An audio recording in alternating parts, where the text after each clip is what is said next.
السلام علیکم ورحمۃ اللہ وبرکاتہ۔ کیا حال ہے آپ لوگوں کا؟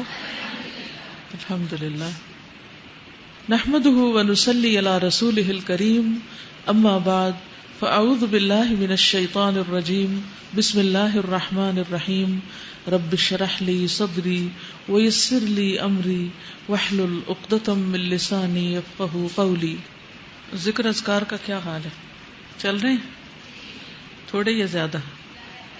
سبحان اللہ و بحمدہ پڑھنے کا کیا اجر ہے آپ بتائیے؟ سونے کا پہاڑ خرچ کرنے سے بھی زیادہ بڑا اجر ہے اس شخص کے لیے جو سبحان اللہ و بحمدہ پڑھے۔ خاص طور پر کب زیادہ پڑھنا؟ جب انسان خوف کھائے۔ کس چیز سے؟ رات کے اندھیرے سے اور دشمن سے مال خرچ کرنے سے۔ پڑھیے کم از کم 3 دفعہ سبحان اللہ و بحمدہ، سبحان اللہ و بحمدہ۔ اللہم انی اسألک علما نافعا بھی پڑھیے، 3 دفعہ پڑھیے۔ سبحان اللہ والحمد للہ ولا الہ الا اللہ واللہ اکبر بھی 3 دفعہ پڑھیے۔ دروشی پڑھیے کیونکہ جمعے کا دن دروشی پڑھنے کا دن ہے۔ کل ہم نے استغفار کے بارے میں پڑھا تھا کہ یہ مہینہ گناہوں کی بخشش کا مہینہ ہے، اور اس میں ہمیں پوری کوشش کرنی ہے کہ ہم اللہ سبحانہ وتعالی سے اس مہینے کی بات پوری طرح بخشش حاصل کر چکے ہوں۔ نبی صلی اللہ علیہ وسلم روایت کرتے ہیں اللہ سبحانہ وتعالی سے، حدیث قدسی ہے، اللہ تعالیٰ فرماتے ہیں یا عبادی انکم تخطئون باللیل والنہار وانا اغفر الذنوب جمیعا فاستغفرونی اغفر لکم۔ اے میرے بندو، تم دن رات خطائیں کرتے رہتے ہو اور میں تمام گناہ بخش دیتا ہوں، لہٰذا تم مجھ سے بخشش طلب کرو، میں تمہیں بخش دوں گا۔ بخشش کے لیے سب سے اہم چیز کیا ہے کہ انسان اپنی ندامت کا اظہار کرے، اپنے گناہ پر شرمندگی۔ تو اس کے لیے آپ کو کرنا یہ ہے کہ اکیلے میں آج بیٹھ کر، صرف آج ہی نہیں پورا مہینہ اگر یہ عمل کرے تو بہت ہی مفید ہوگا، اکیلے میں بیٹھ کر اپنے کسی ایسے گناہ کا ذکر کریں اللہ تعالیٰ کے سامنے جو صرف آپ کو پتا ہے۔ اللہ نے دنیا میں وہ آپ کا گناہ چھپایا ہوا ہے، اور اللہ سبحانہ تعالیٰ سے اپنی کمزوری کا اعتراف کریں، شرمندگی اور ندامت کا اظہار کریں، اور پھر رو کر اللہ تعالیٰ سے معافی مانگیں، کیونکہ فَإِنَّهُ لَا يَغْفِرُ الذُّنُوبَ إِلَّا أَنْتَ، اللہ کے سوا کوئی بھی ایسا نہیں جو گناہوں کو معاف کر سکے۔ تو اس لیے بہت ضروری ہے کہ ہم ندامت اختیار کریں، شرمندہ ہوں، اپنی غلطیوں کو مانیں۔ اور جب ایک انسان غلطی مان لیتا ہے تو پھر التائب من الذنب کمن لا ذنب لہ، انسان اتنا صاف ہو جاتا ہے گویا اس نے کوئی گناہ کیا ہی نہیں، کمن لا ذنب لہ۔ اسی طرح توبہ کے لیے اگر کوئی کبیرہ گناہ سرزد ہو چکا ہے زندگی میں، پاسٹ میں، جو آپ کو ہانٹ کرتا رہتا ہے، بار بار آپ کو پریشانی ہوتی ہے، تو اس کے بارے میں کیا کرنا چاہیے؟ رسول اللہ صلی اللہ علیہ وسلم نے فرمایا جب کسی بندے سے کوئی گناہ سرزد ہو جائے پھر وہ اچھی طرح وضو کرے، پھر کھڑا ہو اور 2 رکعت نماز ادا کرے، پھر اللہ تعالیٰ سے بخشش مانگے تو اللہ تعالیٰ اسے ضرور معاف کر دیتے ہیں۔ پھر آپ نے یہ آیت تلاوت فرمائی والذین اذا فعلوا فاحشة او ظلموا انفسهم ذکروا اللہ فاستغفروا لذنوبهم ومن یغفر الذنوب الا اللہ ولم یصروا علی ما فعلوا وهم یعلمون۔ اور پرہیزگار وہ لوگ ہیں کہ جب ان سے کوئی بے حیائی کا کام ہو جائے، انسان ہے نا، غلطیاں ہو جاتی ہیں اور بعض اوقات تو ہم ریئلائز بھی نہیں کرتے کہ غلطی ہو چکی ہے، یا وہ اپنی جانوں پر ظلم کر بیٹھے تو وہ فوراً اللہ کو یاد کرتے ہیں، دیر نہیں لگاتے اور اپنے گناہوں کی معافی مانگتے ہیں۔ اور اللہ کے سوا اور کون ہے جو گناہ معاف کر سکتا ہو؟ اور کون ہے؟ کوئی بھی تو نہیں۔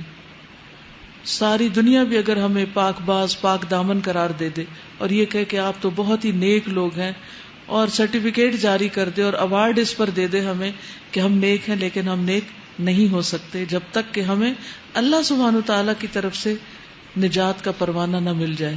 تو اس لیے بہت ضروری ہے کہ ہم خاص طور پر اللہ سبحانہ تعالیٰ کی طرف رجوع کریں، اور نماز جو کہ برائیوں کو مٹا دیتی ہے تو توبہ کے نوافل کا اہتمام کریں، یعنی جب بھی دل میں پریشانی آئے کسی گناہ کی تو اس کے علاج کے لیے نفل پڑھیں۔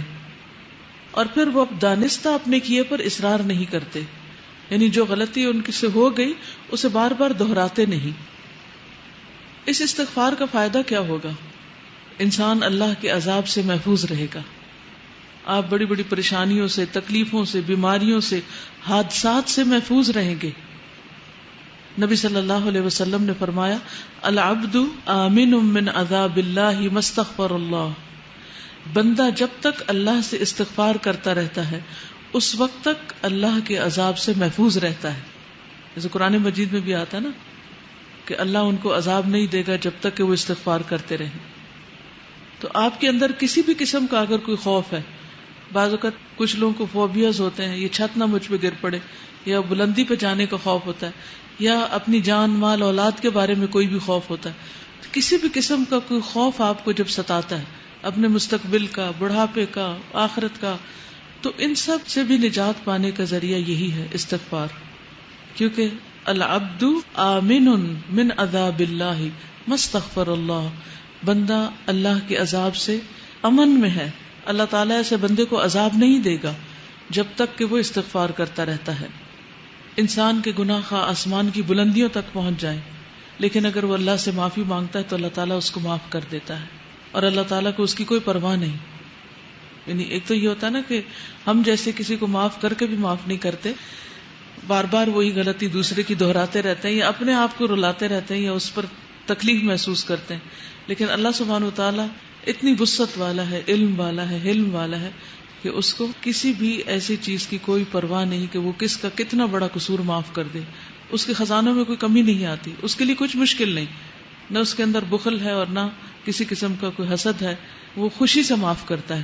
بس شرط یہ ہے کہ ہم معافی مانگنے والے ہوں۔ اور ہر انسان خطا کار ہے، اور بہترین خطا کار وہ ہیں جو بہترین اور بہت زیادہ توبہ کرنے والے ہیں، التوابون ہیں۔ اور پھر یہ بھی خوشخبری ہے کہ آپ کے گناہ نیکیوں میں بدل جائیں گے، یعنی جو غلطیاں، کوتاہیاں، کمیاں ہو گئی وہ الٹا نیکی میں بدل جائیں گی، اور خصوصاً جب انسان استغفار کرتا ہے اور جیسے کوئی نیا مسلمان ہوتا ہے۔ اسی طرح اپنی بک آف ڈیڈ کے بارے میں کبھی کبھی ہمیں ضرور فکر لگتی ہے کہ پتہ نہیں اس میں کیا لکھا ہوا کس درجے کا سامنے آئے گا، اور اسے دیکھ کر ہماری کیفیت کیا ہوگی، ہمیں اتنی شرمندگی ہوگی، ہم اسے فیس کر سکیں گے یا نہیں۔ تو جو شخص چاہتا ہے کہ اپنا صحیفہ دیکھ کر خوش ہو جائے، اسے چاہیے کہ استغفار کی کثرت کر دے، کیونکہ اس میں سے وہ سارے انوانٹیڈ چیزیں رب ہو جائیں گی، اریز ہو جائیں گی، صاف ہو جائیں گی۔ جیسے بچے کام کرتے ہیں نا، ہوم ورک کرتے ہیں اور بڑے کانشیسلی کرتے ہیں، پھر اگر کوئی ایکسٹرا ڈاٹ بھی لگ جائے تو فوراً ربڑ لے کے اس کو مٹانے لگتے ہیں، یا وائٹنر لے کے اس کو، کہ یہ نظر نہ آئے۔ تو اسی طرح ہم بھی ہر روز اپنا ہوم ورک کر رہے ہیں آخرت کے لیے، اور کچھ نہ کچھ دھبا اس میں لگا ہی بیٹھتے ہیں، نہ چاہتے ہوئے بھی کہیں نہ کہیں کچھ ہو جاتا ہے۔ تو اس کے لیے بہترین طریقہ کیا ہے کہ ہم ساتھ ہی استغفار کا وائٹنر پھیر دیں، اور اتنا خوبصورت رجسٹر ہو کہ دیکھ کے دل خوش ہو جائے۔ جیسے ایک ٹیچر بچے کا کام دیکھ کر خوش ہو جاتی ہے نا کہ ایکسیلنٹ، بہت ہی بہترین ہے۔ تو اللہ سبحانہ وتعالی ہمارا عمل دیکھیں اور خود ہم اس کو دیکھیں تو ہم خوش ہو جائیں۔ آپ صلی اللہ علیہ وسلم نے اس شخص کو خوشخبری بھی دی ہے، طوبی لمن وجد فی صحیفته استغفارا کثیرا۔ اور اس کے لیے ہمیں کرنا کیا چاہیے؟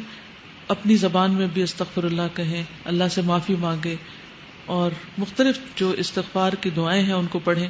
انشاءاللہ ایک نیا کارڈ بھی بن رہا ہے جس میں سارے استغفار قرآن مجید سے اور مسنون جتنی بھی دعائیں استغفار کی ان سب کو جمع کریں، تاکہ کوئی کسر نہ چھوڑیں اللہ سبحانہ وتعالیٰ سے معافی مانگنے کی ہر طریقے سے۔ کیونکہ بعض اوقات ہوتا ہے نا، ایک انداز میں بات کرنا اللہ تعالیٰ کو پسند آتا ہے، اور بعض اوقات ایک اور انداز میں زیادہ افیکٹو ہوتا ہے۔ تو ہمیں نہیں پتا کہ کون سا طریقہ اللہ کو زیادہ پیارا ہو، تو ہم سارے ہی طریقے اختیار کر لیتے ہیں تاکہ اللہ تعالیٰ ہمیں معاف فرما دے۔ اور عام طور پر جو کثرت سے آپ چلتے پھرتے پڑھ سکتے ہیں، واستغفر اللہ العظیم الذی لا الہ الا هو الحی القیوم واتوب الیہ، اس کا اتنا زیادہ اجر بتایا جاتا ہے کہ اگر کوئی میدان جنگ سے بھاگا، اور یہ کبیرہ گناہ ہے میدان جنگ سے بھاگنا، تو اس کو بھی معاف کر دیا جاتا ہے جو شخص یہ پڑھتا ہے، استغفر اللہ العظیم الذی لا الہ الا هو الحی القیوم واتوب الیہ۔ پھر اسی طرح یہ ہے کہ انسان کو اس بات کی بھی توقع رکھنی چاہیے کہ میرے اس استغفار سے میرا رب خوش ہو رہا ہے، کیونکہ وہ اونٹنی والی جو حدیث آتی ہے کہ اللہ تعالیٰ اس بندے سے زیادہ خوش ہوتا ہے جس کو صحرا میں کھوئی ہوئی اونٹنی مل جاتی ہے۔ تو جب ہم استغفار کرتے ہیں تو یہ کوئی معمولی فعل نہیں ہے.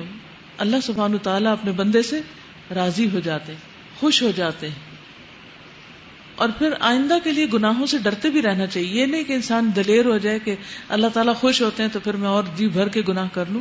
نہیں, مومن جو ہے وہ گناہ کو اپنے اوپر پہاڑ کی طرح سمجھتا ہے, جیسے کوئی پہاڑ گر گیا اس پر, اتنا پریشان ہوتا ہے, وہ اتنا تکلیف اٹھاتا ہے گناہ کر کے. اور منافق جو ہوتا ہے یا فاجر, وہ ایسے جیسے ناک پہ بیٹھی مکھی اور اس کو ہاتھ کے اشارے سے اڑا دے, یعنی اسے معمولی سی چیز ہے.